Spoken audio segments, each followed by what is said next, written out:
Bonjour à tous, bienvenue dans cette vidéo où nous allons découvrir ensemble le tarot Sirène, qui est un tarot que je trouve magnifique. Vous avez peut-être déjà vu, j'ai fait une publication, enfin je sais plus si j'en ai fait une ou plusieurs, sur Instagram avec ce tarot et je le trouve vraiment superbe.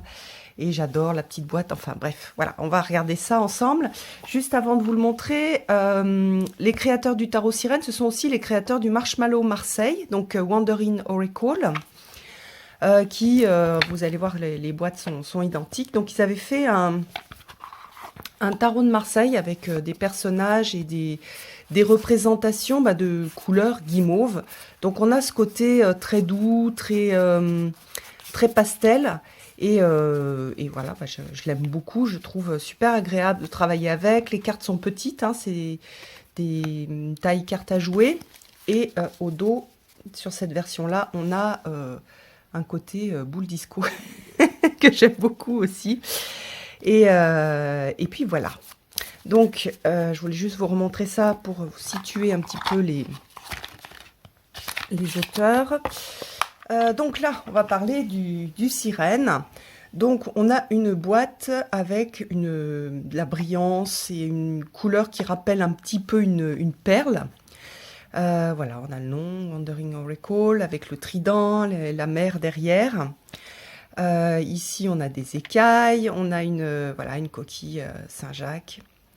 Et voilà, donc tarot Sirène. Alors, ce ne sont pas des Français, mais on a bien le nom en français. Vous allez voir, c'est écrit en français aussi sur les cartes. Et j'aime beaucoup la façon dont c'est écrit. Vous avez peut-être vu quand je vous ai montré l'autre. Mais on va mieux regarder ensemble. Alors, l'intérieur de la boîte est magnifique. Voilà, Paratita Imama. Donc, pour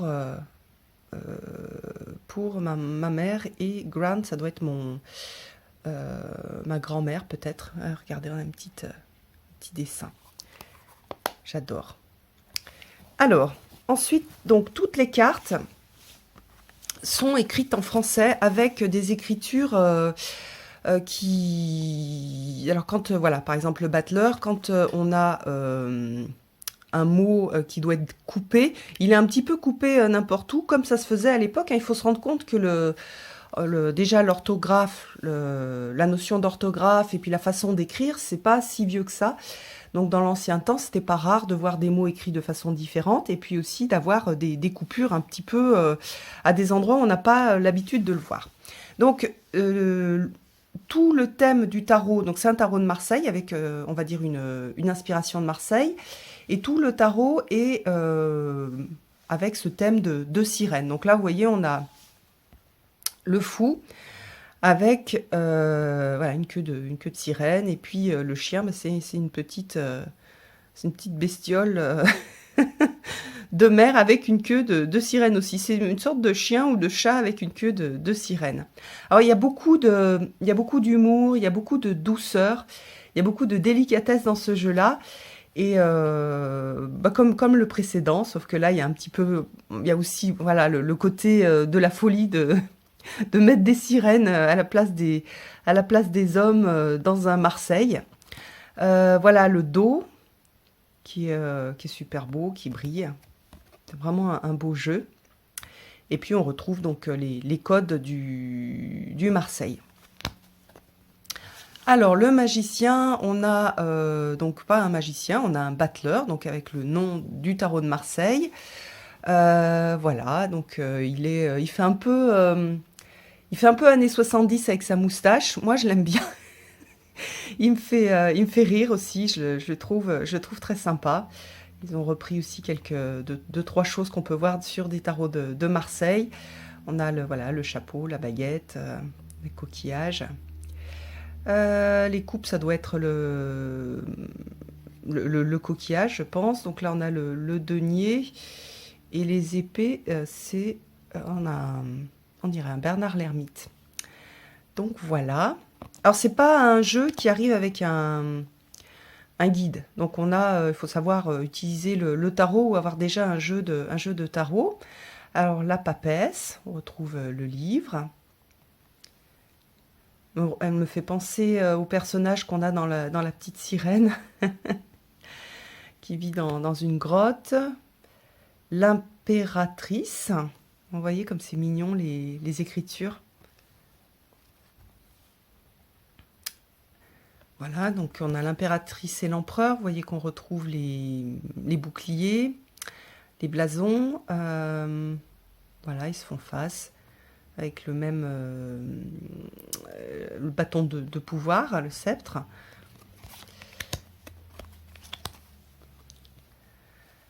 Le pape, avec le trident. L'amoureux, même chose, hein, on a bien ce Marseille, hein, on n'a pas les amoureux ou le... comment dire, des personnages amoureux, on a cette idée de choix à faire. Et même l'ange a une petite, une petite queue de poisson. Le chariot. La justice en pieuvre. J'adore l'ermite, Saint Bernard l'ermite. J'adore cette carte. J'adore ces deux-là. Voilà, j'aime bien la justice avec aussi tous les bras de la justice et ce côté de justice des hommes aussi, avec des bras de partout. Et puis on a l'ermite avec le Bernard l'ermite. Bon, évidemment, ça va super bien. La roue de fortune.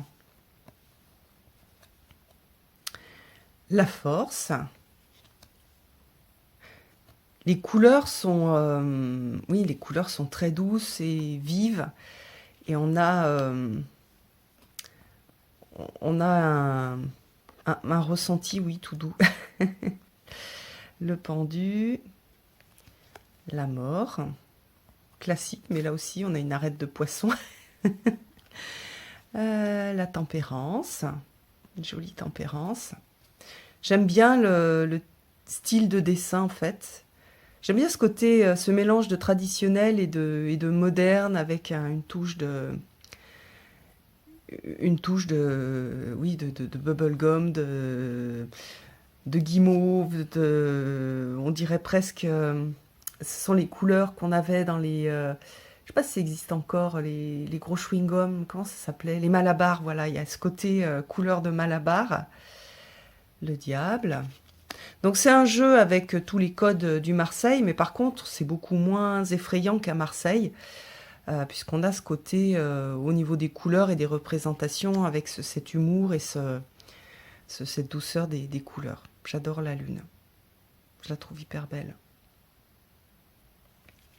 On a une sirène, on a l'écrevisse. Le soleil. Hop. Le jugement. Et puis le monde. Donc on retrouve hein, les 4 animaux qui correspondent aux évangélistes et puis aux suites. Et là on a une couronne de roses qui les entoure. Et puis donc ensuite on va aller explorer donc les suites. Donc là, on a vraiment une représentation de Marseille. J'adore, là, avec les petits poissons sur les côtés. C'est vraiment, vraiment chouette. Et puis, vous avez vu, le bas, c'est comme une queue de sirène. Mais on a quand même cette idée de Graal. Le 2 de coupe. Donc, au lieu d'avoir des fleurs, ici, on va avoir des petits poissons sur les coupes. Voilà, et dans le dessin des coupes. Et ici, on a des sortes de petites anguilles et de petits poissons. C'est vraiment beau. Donc pour le travailler avec ce jeu-là, soit on applique ce que l'on connaît du rider, soit on travaille avec la signification des nombres. Voilà, en fonction de ce que l'on a comme, comment dire, comme culture de tarot. On a le choix, il n'y a pas de... Comment dire, il n'y a pas d'obligation puisqu'on n'a pas de scène. C'est vrai que souvent de coller des explications de tarot de Marseille sur un rider, ou par exemple un 10 d'épée peut aussi être vu comme l'accomplissement, enfin lié ou un 9 d'épée lié à l'accomplissement d'une pensée, quelque chose qui va prendre naissance, et qu'on voit une carte, enfin la carte du rider avec le côté sombre du 9 d'épée, donc les cauchemars, où là la pensée est allée du côté obscur de la force et où on a des cauchemars, bah, du coup ça va gêner dans l'interprétation qu'on a l'habitude de faire, puisque comment dire, la représentation n'est pas ne va pas dans le sens de notre interprétation. Alors qu'ici, du coup, bah, on peut faire ce que l'on veut. On peut utiliser, donc, je le redis, soit un rider, soit les explications de Jodorowsky ou de Marianne Costa sur les significations ou les siennes d'ailleurs, sur les significations des cartes.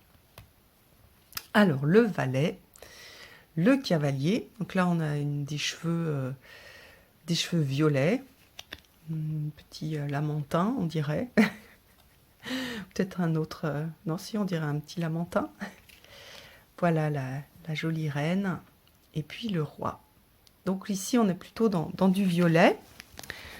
Alors ensuite, je trouve la suite des deniers splendides. J'adore les fleurs, des sortes de nénuphars. C'est vraiment très beau. Regardez aussi, on a des sortes de murènes. Et je trouve que ça va bien aussi avec les deniers, cette idée de murène. C'est une très belle harmonie. Alors ici sur le 3, vous voyez qu'on n'a pas tout à fait, on n'a pas le même dessin, donc on a autre chose. Il y a quelque chose qui va dans un sens, alors que normalement on a quelque chose de plutôt symétrique. Là on va avoir les plantes juste d'un côté. Voilà, le 4, le 5, même chose. Le 6. C'est super, super beau. Là, on a bien on insiste bien sur la croix, la stabilité du 4 et le triangle avec l'ouverture. Alors après, voilà, le 7, il peut avoir plusieurs significations, hein, soit on a ça, soit on a ça, soit... et on voit que, par exemple, la façon dont il est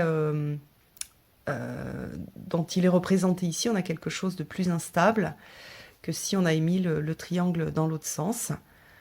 Mais on a quand même, voilà, une figure qui est présentée avec et le placement des deniers et la végétation, donc qui peut aussi aller taper dans notre intuition et nous donner d'autres informations que ce que l'on peut savoir sur la carte. Voilà le 8, le 9, super joli. Et puis le 10. Alors le 10, est-ce qu'on a quelque chose de...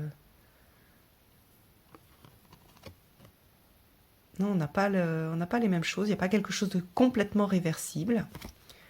D'ailleurs, le dos n'est pas réversible.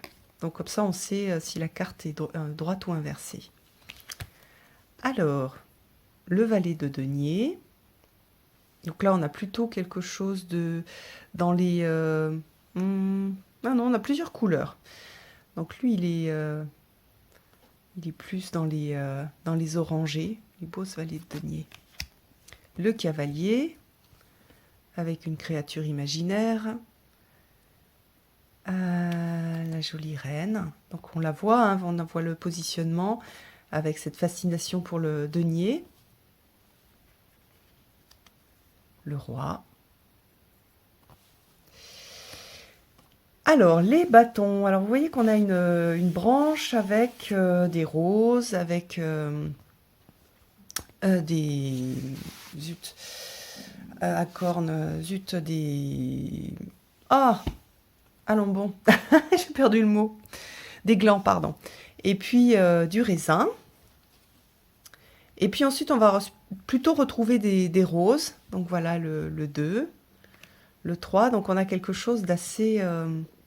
Je trouve que c'est un jeu de Marseille qui, donc, en étant sur les mineurs assez neutre, va donner cette teinte de rose et pour travailler avec les énergies de Marie, les énergies de douceur, d'ouverture du cœur.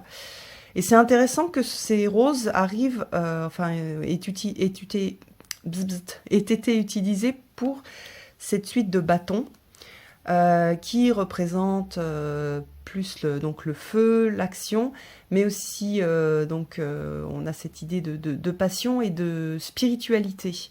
Hein, dans le bâton, on a le bâton lié à la spiritualité. Voilà, avec cette idée de rose. Et donc là, on n'a pas de... la végétation ne bouge pas trop dans ces représentations, contrairement à pas mal de Marseille. Alors, le valet de bâton. Donc là, on a la famille, une famille rose. Ah, j'adore. Comment ça s'appelle, ces petites... C'est super mignon. Ça fait assez préhistorique. Ça, c'est une créature qui existe. Et qui... Ah, zut. Décidément, aujourd'hui, je ne retrouve plus mes mots. Voilà, une jolie reine de bâton et un roi de bâton. Hop. Et puis donc, maintenant, on va être sur les épées. À nouveau, on va retrouver des glands. Et ici, donc d'autres fleurs, on dirait des marguerites. Donc on ne retrouve pas la feuille de palmier. On a palmier et olivier, normalement. Mais ici, donc, il y a eu une modification au niveau des plantes. Et puis donc, on a des représentations de marguerites ensuite, avec, même chose, des petits poissons pour représenter le manche des épées. Donc on a des épées courbes, comme dans le Marseille, dans la tradition du Marseille.